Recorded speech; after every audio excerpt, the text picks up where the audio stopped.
5ஆம் அதிகாரம்.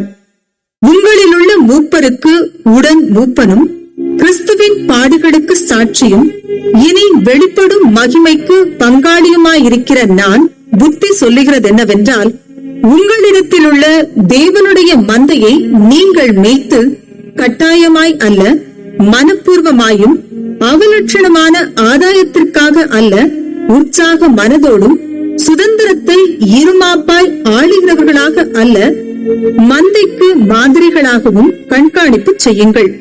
அப்படி செய்தால் பிரதான மேய்ப்பர் வெளிப்படும் போது மகிமையுள்ள வாடாத கிரீடத்தை பெறுவீர்கள்.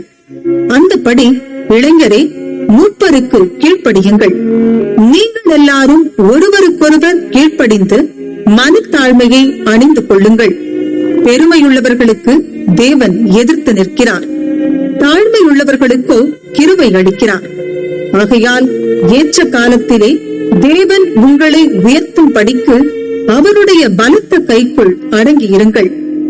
அவர் உங்களை விசாரிக்கிறவரானபடியால் உங்கள் கவலைகளை எல்லாம் அவர் மேல் வைத்து விடுங்கள். தெளிந்த புத்தி உள்ளவர்களாய் இருங்கள், விழித்திருங்கள்.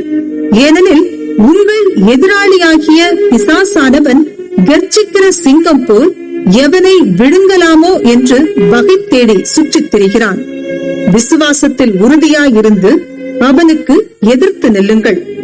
உலகத்தில் உள்ள உங்கள் சகோதரரிடத்திலே அப்படிப்பட்ட பாடுகள் நிறைவேறி வருகிறதென்று அறிந்திருக்கிறீர்களே.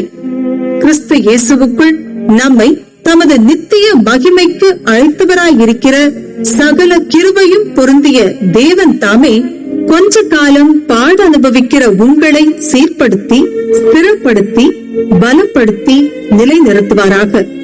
அவருக்கு மகிமையும் வல்லமையும் சதா காலங்களிலும் உண்டாயிருப்பதாக. ஆமென்.